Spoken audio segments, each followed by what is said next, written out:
ভারতের বিরুদ্ধে বাংলাদেশের কড়া পদক্ষেপ। এইমাত্র পাওয়া খবর, ভারতের বিরুদ্ধে কড়া পদক্ষেপ নিয়েছে বাংলাদেশের ইউনূস সরকার। সাব্বাস ইউনূস সরকার, সাব্বাস। এবার বাংলাদেশে আইপিএল খেলা সম্প্রচার সম্পূর্ণ নিষিদ্ধ করে দিয়েছে বাংলাদেশের তথ্য মন্ত্রণালয়। কি যে ভালো লাগতেছে আপনাদেরকে, এটা আমি বলে বোঝাতে পারবো না ভিউয়ার্স। এই মুহূর্তের ব্রেকিং নিউজ, আইপিএলের সব খেলা সম্প্রচার বন্ধ রাখার নির্দেশ। এরকমই নিউজ করেছে ঢাকা পোস্ট। এই মুহূর্তে আমার হাতে ঢাকা পোস্টের নিউজটি রয়েছে।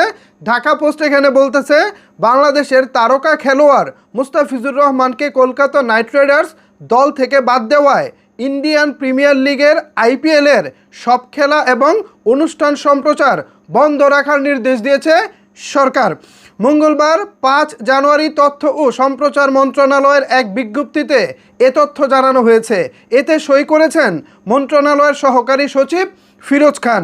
বিজ্ঞপ্তিতে বলা হয়েছে, ভারতীয় ক্রিকেট বোর্ড কর্তৃক আগামী 26 মার্চ 2026 থেকে অনুষ্ঠেয় Indian premier league IPL cricket খেলায় বাংলাদেশের তারকা খেলোয়াড় মুস্তাফিজুর রহমানকে কলকাতা নাইট রাইডার্স দল থেকে বাদ দেওয়ার নির্দেশনা দৃষ্টিগোচর হয়েছে। ভারতীয় ক্রিকেট বোর্ডের এহেন সিদ্ধান্তের কোনো যৌক্তিক কারণ জানা নেই এবং এমন সিদ্ধান্ত বাংলাদেশের জনগণকে ব্যথিত, মর্মাহত ও ক্ষুব্ধ করেছে। এমতো অবস্থায় পরবর্তী নির্দেশ না দেওয়া পর্যন্ত ইন্ডিয়ান প্রিমিয়ার লিগ আইপিএলের সব খেলা এবং অনুষ্ঠান প্রচার সম্প্রচার বন্ধ রাখার নির্দেশক্রমে অনুরোধ করা হলো। যথাযথ কর্তৃপক্ষের অনুমোদন ক্রমে ও জনস্বার্থে এ আদেশ জারি করা হলো।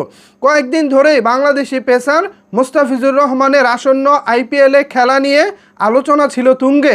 ভারতের কট্টর হিন্দুত্ববাদী দলগুলো তাকে বাদ দেওয়ার দাবিতে লাগাতার বিক্ষোভ করে আসছিল, যার রেশ ধরে শনিবার 3 জানুয়ারি সকালে ভারতীয় ক্রিকেট বোর্ড বিসিসিআই এর সচিব দেবজিৎ সাইকিয়া ফিসকে আইপিএল থেকে বাদ দেওয়ার নির্দেশ দেওয়ার কথা জানান। পরে কলকাতা নাইট রাইডার্স তথা কেকেআর আনুষ্ঠানিকভাবে জানায় মুস্তাফিজ আর তাদের স্কোয়াডে নেই। ভিউয়ার্স, বাংলাদেশ আইপিএল সম্প্রচার বন্ধ। এইটা এই মুহূর্তের big big big big breaking news. আসলে বাংলাদেশ সরকার যে এত শক্ত পদক্ষেপ নিতে পারবে, এটা আমি আমার জীবদ্দশায় কখনো কল্পনাও করিনি। ভারতের দাদাগিরি বন্ধ করে দিয়ে ভারতের বিপক্ষে এমন একটা আদেশ, এমন একটা নির্দেশ সরকার দিতে পারে, এটা আমরা অতীতের সরকারের সময় কল্পনাও করতে পারিনি। ইউনূস সরকার, আপনাকে স্যালুট, আপনাকে স্যালুট। আপনি আছেন বলেই এটা সম্ভব হয়েছে। জানি না ভবিষ্যতের রাজনৈতিক সরকারগুলো আসলে কেমন হবে, তবে ইন্টারিম গভর্নমেন্ট তথা অন্তর্বর্তীকালীন সরকার আমাদেরকে এই একটা বিষয়ে দারুণ একটা উদাহরণ দিয়েছেন, এই একটা বিষয়ে আমাদেরকে গর্বিত করেছেন। আমরা এখন থেকে ভারতের দাদাগিরি মেনে নিব না, আমরা এখন থেকে ভারতের কোনো দাদাগিরিকে প্রশ্রয় দিব না। আমরা বীরের জাতি, আমরা মাথা উঁচু করে চলবো, মাথা তুলে বহির্বিশ্বে এভাবেই বুক চিতিয়ে লড়াই করব। ভিউয়ার্স, কেমন লাগলো আজকের এই আপডেটটি জানাতে পারেন আপনার মতামত নিচের কমেন্টস বক্সে। ধন্যবাদ সবাইকে এতক্ষণ আমার সাথে থাকার জন্য।